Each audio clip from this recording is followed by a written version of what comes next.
아반떼 페이스리프트 하이브리드 파워트레인입니다. 이전에 저희가 가솔린 1.6을 시승을 해서 영상으로 보여드렸고, 그래도 하이브리드 파워트레인이 있기 때문에 한번 궁금해서 타보게 됐어요. 말씀드리고 싶은 건 가솔린을 사야 되냐 하이브리드를 사야 되냐 이렇게 고민하시는 분들이 있는데, 지난 영상에서도 말씀드렸지만 엔진의 차이도 있고요, 출력의 차이도 있고, 서스펜션의 차이도 있고, 미션의 차이도 있고, 유류비의 차이도 있잖아요. 저는 개인적으로 가장 많이 고민하시는 게 유류비의 차이라고 그렇죠. 생각을 합니다. 차량의 유지비 중에 가장 많이 또 차지를 하는 게 유류비다 보니까, 말씀드렸다시피 연에 2만 킬로 이상 탄다 하면 고려해 볼만 하고, 3만 탄다 라고 하시면 인스퍼레이션 트림 기본 가격 기준으로 4년 안에 유류비의 차이로 차량 가격을 상쇄할 수 있다 보니까, 연에 3만 정도 탄다 라고 하면 저는 하이브리드를 추천을 해요. 요새 또 유가가 계속 올라가고 있잖아요. 거의 뭐 1690원대 1700원대라고 감안을 했을 때 저희가 이 정도 차이가 난다 라고 말씀을 드리는 겁니다. 그래서 이 정도 주행거리가 되면 하이브리드를 구매하시는 게 좋다라고 말씀드리고, 보통은 1년에 10,000km 타기가 좀 힘들어요. 그렇죠. 10,000에서 15,000이 보통일 거예요. 보통 10,000에서 15,000인데, 그런 분들은 가솔린 1.6 사시는 게 훨씬 좋습니다. 이 정도 말씀드리고, 기타 나머지 차이점들은 타보면서 말씀드리도록 하고요. 지금 시동을 건 상태고 공조를 끄고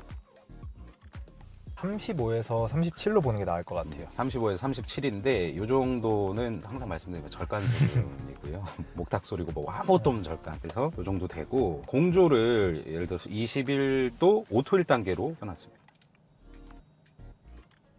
그래도 뭐 별반 다르지가 않아요. 보통 하이브리드를 처음 사고 시동을 딱 켜, 옆에서 말하지 시동 건 거 맞아? 그리고 대리 아저씨들은 한번 누르고 이렇게 한 번 눌러. 맞아요. 그래가지고 맞아요. 시동이 걸린지도 모릅니다. 시동이 걸렸다라고 표현하기보다는 전원이 들어왔다라고 표현하는 게 많습니다. 처음에는 지금 EV라고 떠 있는 것처럼 전기 모터만 구동을 하기 때문에 소음은 정말 거의 뭐 전기차랑 비교해 똑같아요, 이때는. 근데 예를 들어서 엔진이 좀 들어온다. 지금 엔진이 들어왔거든요. 그렇죠. 그리고 일부러 엔진을 좀 들어오게 하려고 스포츠 모드로 이제 좀 한 건데, 40초 중반으로 생각하시면 될 것 같아요. 조용한 수준이죠. 그리고 이렇게 엔진이 들어올 때 떨림 같은 것도 상대적으로 느껴질 수밖에 없어요. 아무런 떨림이 없다가 이제 어떤 진동이 들어오다 보니까 진동이 느껴질 수밖에 없다라는 거. 근데 그 진동이 거슬린다 뭐 이런 수준은 아니라고 저는 생각을 합니다. 저희가 지금 타고 있는 차량은 인스퍼레이션 트림에 이 세이지 그린 컬러를 제외하고 다 들어갔다라고 보시면 돼요. 그래서 3,236만 원으로 아반떼 치고는 좀 비싼 편이죠. 그렇죠. 영상에서도 말씀드렸지만 못 보신 분들도 있을 테니까, 인스퍼레이션 트림을 선택을 하시게 되면 지능형 안전기술 다 들어가고, 그리고 이 가죽도 이제 인조 가죽이 아니라 천연 가죽으로 바뀝니다. 그리고 2열 헤드레스트, 조절. 중앙 헤드레스트도 조절이 되고요. 6대4 폴딩도 됩니다. 그리고 램프류, 외관, 내관 다 LED로 들어가는데, 뒤에 깜빡이는 벌브로 들어가요. 나머지는 뭐 거의 다 비슷하죠. 파노라믹 디스플레이 기본으로 들어가는 거랑, 2025년식이 되면서 또 뭐 소화기 들어가고, 뭐 여기 또 자석으로 이제 돼가지고 그게 너무 신기하더라고요. 지금 이건 2024년형이라서 얘가 자석이 없는데, 25년식은 이쪽 부분이 자석으로 변경돼서 여기 또 현대가 정품으로 제품을 만든다고 하더라고. 여기까지 말씀드리고 출발을 하도록 할게요. 아반떼로 급가속을 보여드리는 게 의미가 있을까? 라는 생각을 하죠, 항상. 그래도 한번 보여드리기 위해서 참고만 하시라고 보여드릴게요. 지금 현재는 에코 모드입니다. 남자 2명 타 있고, 카메라 몇 대 달려 있고,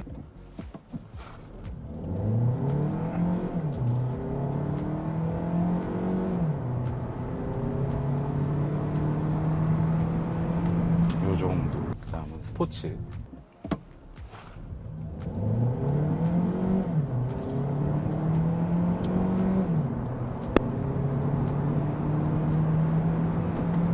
시스템 합산 출력이 141마력에 27kg 포스미터의 출력을 가지고 있거든요. 터보 엔진이 아니다 보니까 답답하긴 합니다. 차량의 목적 자체가 가성비잖아요. 출력은 크게 신경 쓰지 마세요.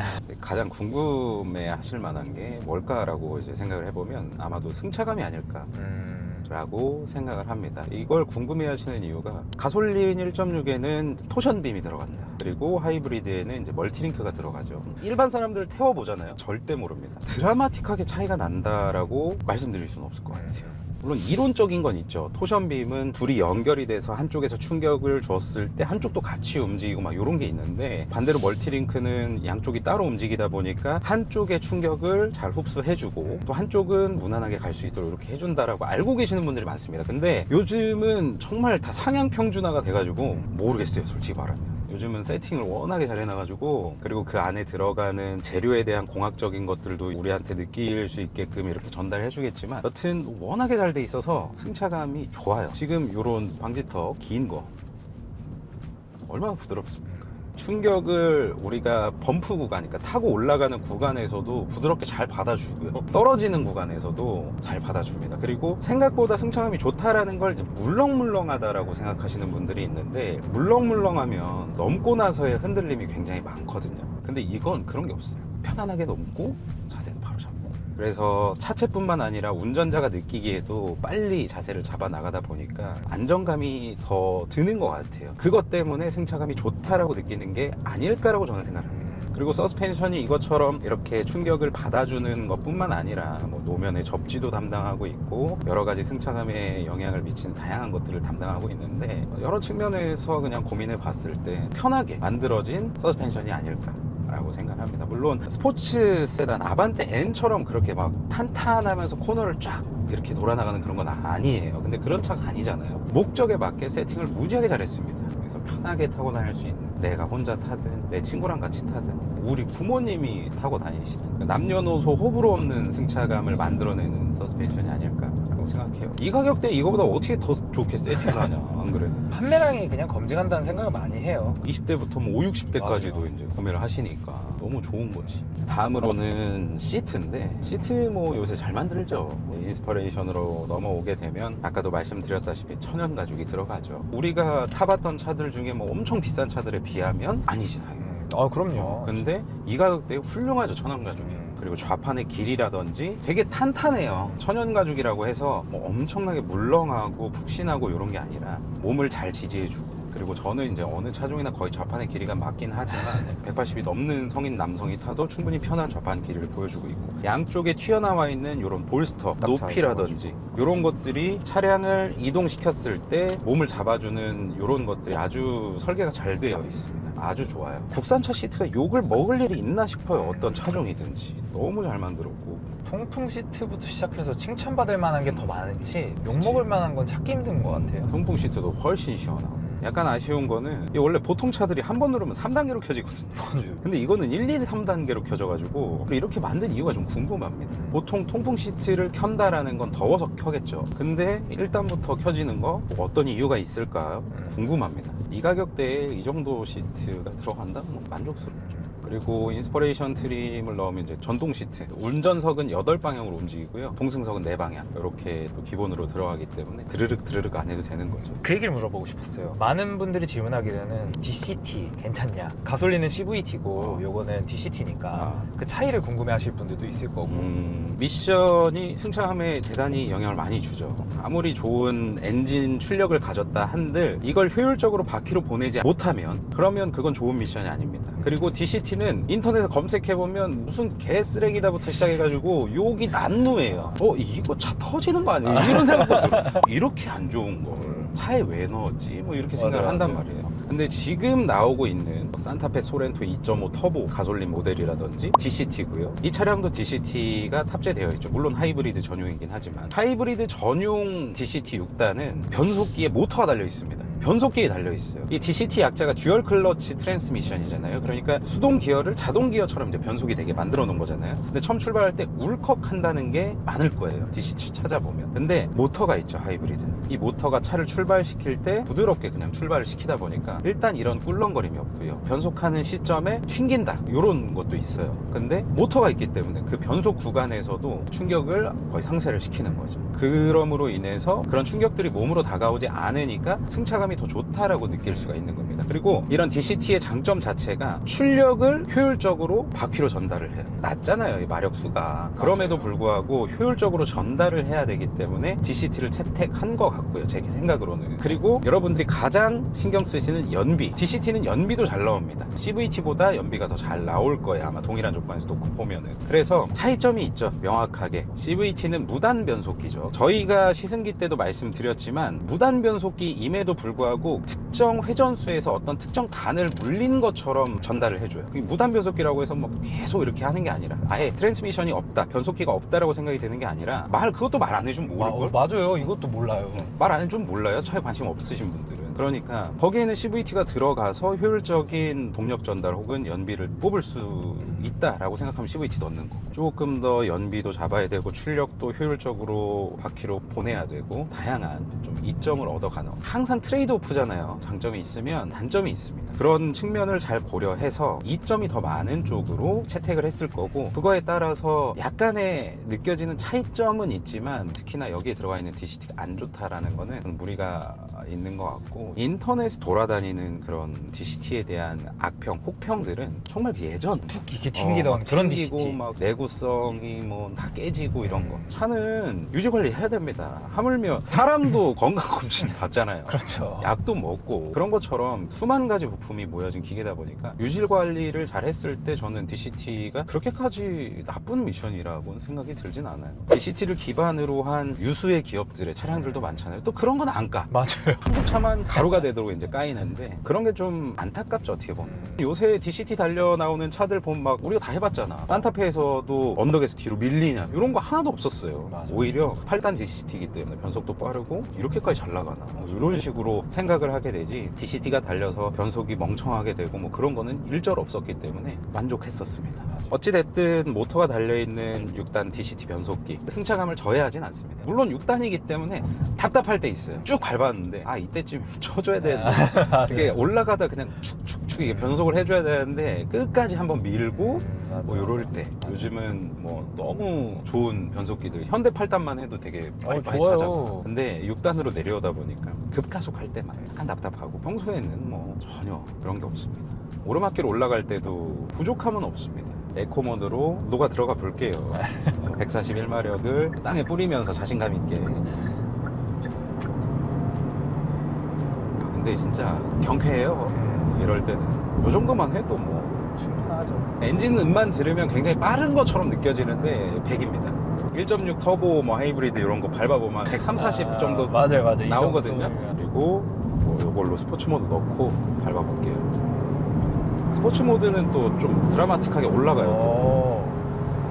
보통 이 정도 밟으면 추월이 끝나 있습니다. 130 정도. 우리가 보통은 이 정도 추월하면 됐지 않았을까요? 이 정도는 됐지 뭘 또 어떻게 또. 지금 주행 중에 MVH는 좀 어떻게 느껴지시나요? 일단은 진동이라는 거는 노면에서 올라오는 진동 정도 올라오는 게 전부고요. 제가 느끼기에는 엔진으로 인한 진동은 밑에 노면 진동이 더 크기 때문에 잘 느껴지진 않아요. 그리고 이 전면에만 이중접합 차압률이잖아요. 솔직히 시끄럽습니다. 저는 보통 타고 다니는 게 다 이중접합 차압률이든지 아니면은 엔진음이 커서 밖에 소음이 잘 안 들리는 이런 거를 타고 다니니까 솔직히 시끄럽죠. 여기는 다 그냥 일반 유리인데. 그렇죠. 근데 보통 이렇잖아. 우리가 택시를 타도 이랬고 맞아요. 우리 전에 타던 차들도 대부분 다 이랬고, 소음으로 인해서 시끄럽다라고 생각이 들진 않아요. 여러분들 한번 졸음 쉼터에서 가만히 서서 100km로 달리는 차들 소음 한번 들어보세요. 엄청 크거든요. 맞아요. 근데 그걸 차 안에서 들었을 때 이 정도밖에 소음이 안 난다? 잘 잡아놓은 겁니다. 그리고 불과 예전만 해도 지금 노면 소음 엄청 올라와야 돼요. 이 정도 차급이면. 요즘은 그런 게 없죠. 정말 많이 줄여놨고, 아반떼 수준의 가격대를 생각했을 때 이 정도 소음은 잘 잡아놓은 거예요. 여기에 이중접합 차압률을 풀로 돌린다? 말도 안 돼요.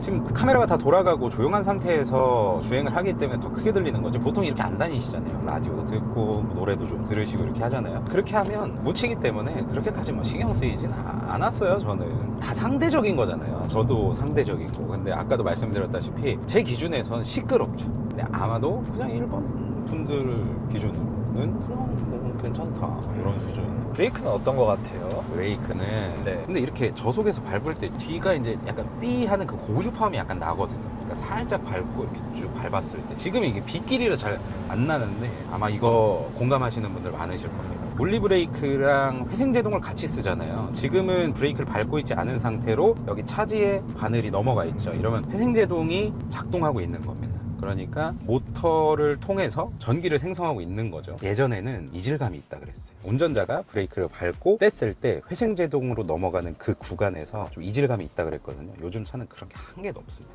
그런 이질감 자체는 걱정하지 않으셔도 되고, 그리고 브레이크 페달의 응답성 같은 건 그래프로 따지면 이렇게인 것 같아요. 이렇게. 그러니까 처음에 이렇게 갔다가 이렇게가 아니라 좀 밟으면 밟을수록 들어오는 거 있잖아요. 큰 폭의 속도를 낮춰야 된다라고 하면 생각 생각보다 좀 세게 밟으셔야 되고, 그리고 평소에는 그냥 살짝살짝 밟으셔야 되는데 살짝살짝 밟았을 때 이런 느낌이 좋습니다. 초반 담력이 너무 세면 승차감을 저해시켜요. 예전에도 보면 초반 담력 세면 적응을 해야 된다라고 제가 말씀을 드리거든요. 한 일주일 정도 적응의 시간을 가지면 된다라고 했는데, 대리기사님이 타서 그냥 막 밟아도 편안한 브레이크의 담력이에요. 이 정도로 정말 편안하다라고 말씀드릴 수 있고 부담이 없죠. 지금도 이렇게 왔다 갔다 하는 이질감이 전혀 없어요. 모터만 돌아가는, 예를 들어서 EV라고 여기 떠 있는 상황에서 이제 엔진 붙어야 된다, 그 상황, 그 찰나의 순간에 회전수를 맞춰가지고 착 붙는 거죠. 기타 브레이크에 대한 건 많이 없습니다. 그리고 좀 급브레이크를 밟았다, 지금 빗길이라서 너무 심하게 밟지는 않을 텐데 이 노즈 다운도 많이 없어요.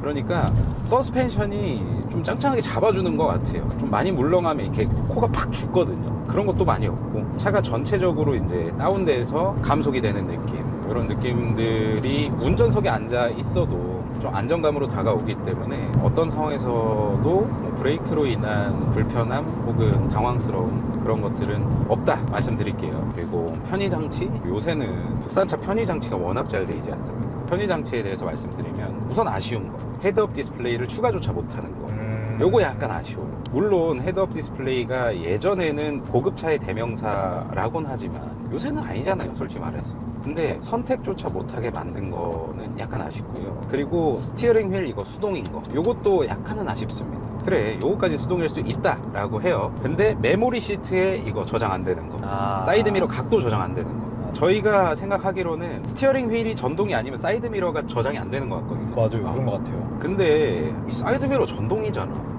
좀 해줘야 되지 않습니까? 애초에 전동으로 만들어 놓고 전동으로 만들어 놓고서 이거 뺀 거잖아요, 그냥 하나. 그래서 그런 것들은 도대체 왜 이렇게 만들어 놨을까라는 생각이 들게 하고요. 또 하나가 후진 넣었을 때 하향 좀 보게 만들어. 사이드미러 티트 그거 이제 아무것도 아니잖아요. 근데 그걸 굳이 또 빼놨어. 아쉽더라고. 그런 부분들이, 왜냐면 저는 맨날 이제 틸트를 자주 애용을 하거든요. 그게 안 되니까 좀 당황스러운 거지. 아니 그러면은 사이드미러도 전동으로 움직이기도 못해듣게 해놔야지. 이건 전동으로 움직이고 메모리 시트에 저장도 안 되고 후진 넣었을 때 틸트도 안 돼. 이러면 좀 불편하더라고, 제 개인적으로는. 그리고 이거, 이 썬루프 커버 이거 수동으로 이렇게 닫는 거예요. 2010년도입니까 지금? 이거 손으로 닫게? 너무했다. 그리고 또 하나가 너가 얘기한 거, 트렁크 닫는 그 손잡이조차 없는 그래요. 트렁크 닫는 손잡이 없는 거. 우리가 항상 차를 깨끗하게 다니진 않잖아요. 근데 굳이 차 외장을 잡고 이렇게 닫아야 돼요. 그러니까 발로 닫지, 사람들이. 다음으로는 이제 좋은 점 얘기할게요. 우선 원격 시동 되는 게 너무 좋죠. 5년 전만 해도 하이브리드는 원격 시동 자체를 안 넣어줬어요. 그냥 블루링크를 통해서 시동을 걸 수만 있었고 물리키를 통해서 원격 시동이 안 되게 만들어 놨었는데, 하이브리드도 그냥 차 앞에서 이제는 자동차 키의 버튼으로도 원격 시동을 걸 수 있고 블루링크로도 5년 동안 무료로 그냥 원격으로 시동을 걸 수 있고, 요게 지금 요즘 같은 습하고 더운 날에는 너무너무 좋은 기능입니다. 미리 딱 켜놓고 탁 타면은 센스 있다. 맞아요. 그리고 기타, 저는 안전을 되게 중요하게 생각하는데 다 들어가 있잖아요. 가격표 짠 분이 진짜 기가 막히게 짠 게, 이거 선택할 수 있는 옵션이 빌트인 캠, 17인치 휠 타이어, 썬루프, 그 다음에 세이지 그린 컬러, 맞아. 이거 4가지밖에 없어요. 맞아. 그거 빼고 나머지는 다 기본으로 넣어놨기 때문에 너무너무 상품성이 좋다라고 말씀드리고, 인스퍼레이션 트림을 살 수밖에 없게 만들어놨어요. 맞아요. 그래서 그런 안전 기술들 보면 정말 필요한 거, 평소엔 잘 몰라요. 맞아. 근데 위험한 상황에 닥쳤거나 혹은 승하차 할 때라든지 뭐 주차할 때라든지, 하물며 이런 것들도 예전에는 되게 준대형 세단에서 처음에 들어갔던 거거든요. 우측방 모니터. 이거 지금 사이드미러 한번 보고 여기도 한번 보고 사각지대 체크하면서 차선을 변경하거나 하면 너무너무 안전하게 차선 변경을 하실 수도 있고요. 그다음 뭐 후방 교차 충돌 방지 보조, 지난 영상에서 진짜 좋다라고 말씀드렸는데, 예를 들어서 저희가 식당이고 이렇게 빼서 나가야 돼. 그러면 이제 답도 없어요. 그 기능 없으면 누가 하나 내려서 봐줘야 돼요. 맞아. 뒤에 차한테 인사드리고 잠깐만 서달라, 이렇게 해야 되는데 지금은 경고를 해주고 제동도 도와주니까 이런 것들도 좀 안전하게 타실 수 있는 기능들이고, 후방 충돌 방지는 요새는 뭐 거의 다 기본으로 들어가 있죠. 그쵸. 뒤에 물체라든지 사람, 차들이 있으면은 세워주는 거. 서라운드 뷰 모니터도 좋은 것 같아요. 서라운드 뷰 모니터도 되게 좋습니다. 차를 정차된 상태에서만 이게 활성화가 되는데 일정 속도 이하에서 이제 이렇게 내 차를 밖에서 보는 것처럼 360도 돌려가지고 그냥. 내 차를 위성에서 찍는 거냐라고 불안해하시는 분들 진짜 있어. 아 그래요? 전방, 측방, 후방 이렇게 조합해서 이렇게 아, 나오는 겁니다. 이거 맞아요. 나를 감시하고 있고 이런 게 아니라 이렇게 주차할 때도 굉장히 유용하지만 저속에서도 켜져 있거든요. 그래서 경사가 심한 오르막길 천천히 올라가실 때 안 보이잖아요. 운전자 안 보여 바닥이. 맞아요. 그럴 때 켜고 한 번씩 가시면 자칫 발생할 수 있는 사고 막을 수 있습니다. 장애물이 보이기 때문에. 그리고 10.25인치, 10.25인치 솔직히 말하면 좀 작아 보이죠 이제는. 뭐 12.3인치가 일단 기본으로 가는 거고 진짜 큰 것들이 많잖아요. 좀 작아 보이는데 그 안에 오밀조밀 다 또 보일 건 다 보여요. 그래서 비교적 작아 보이지만 기능적으로 이게 조금 더 뒤처진다거나 그렇게 느껴지지는 않아요. 지금 고속도로에 올라왔고 74km/h로 달리고 있는데 이 버튼 이렇게 누르면 HDA라고 고속도행 주행보조 켜집니다. 그리고 속도 조절은 이걸로 짧게 올리거나 내리면 1km/h 단위로 바뀌고요. 길게 올리고 계시면 10km/h 단위로 올라가고 내리고 계시면 10km/h 단위로 내려가고 차간거리가 이렇게 설정이 되어 있기 때문에 내가 속도를 설정하더라도 앞차가 이거보다 느리게 달리면 차간거리에 맞춰서 달려요. 이런 것들도 교통량 많은 주말에 뭐 장거리를 가신다든지 하실 때 이런 기능 사용하시면 피로도 낮게 운행을 하실 수 있고요. 그리고 곡선로 안전 구간 다 들어가 있기 때문에 카메라가 있으면 카메라 속도로 줄여주고 카메라 지나면 설정 속도를 올려주고 곡선 구간 진입 전에 속도 낮춰주고 곡선 구간 끝나면 속도 올려주고 이런 거 다 돼요. 되게 똑똑하게 주행을 해요. 그리고 차가 막히면 앞차가 서면 같이 서요. 일정 시간 안에 앞차가 출발하면 자동으로 출발을 해줍니다. 근데 국도나 시내에서는 이 버튼 한번 위로 올려주시거나 엑셀 한번 이렇게 툭 밟아주셔야 출발합니다. 앞차가 출발하면. 그리고 전방에 차량이 출발하면 차량 출발했다고 알림 떠요. 여기에. 우리나라 2초면 빵거리거든요. 그런 빵을 방지할 수 있죠. 주행을 끝 마쳤습니다. 저희 62.5km 오늘 탔고요. 연비는 19.1 나왔네요. 17인치 타이어가 적용이 되어 있기 때문에 우리가 흔히 볼 수 있는 그런 20이 넘어가는 공인 연비는 16인치 타이어 휠 기준입니다. 연비 주행하는 기준이기 때문에 약간은 낮게 나왔지만 막 탔어요. 풀악셀을 밟고 급감속하고 중간에 속도 변화도 많고 그래도 이 정도 나온다라고 보시면 되고요. 이번 영상은 이렇게 아반떼 하이브리드 2024년식입니다. 2024년형 페이스리프트가 된 아반떼 하이브리드 구매하실 분들을 위해서 혹은 궁금해하실 분들을 위해서 조금 더 자세하게 말씀을 드려봤는데요. 이제 막 아반떼 가솔린이라든지 하이브리드라든지 뭐 N이라든지 견적 알아보실 분들은 이 영상 고정 댓글 통해서 견적 알아보시고 뭐 차량 출고하시고 차량 출고 인증까지 하시면 저희가 성심성의껏 준비한 카든 코일 매트를 개차해서 선물로 드리고 있으니까 알아보실 분들은 고정 댓글 통해서 알아보시기 바라고 지금 혹시라도 계약하신 분들은 차량 출고를 앞두고 계신 분들은 이 영상 고정 댓글에 이 아반떼 현금으로 혜택받고 구매하기 영상 링크를 클릭하시면 자세한 정보 보실 수 있으실 겁니다. 여러분들 지갑에 도움이 될 거예요. 이번 영상은 여기까지고 아반떼 하이브리드 많이 판매되진 않지만 그래도 궁금해 하시는 분들에게 조금이라도 도움이 됐으면 좋겠습니다. 시청해 주셔서 감사드리고 항상 건강하십시오.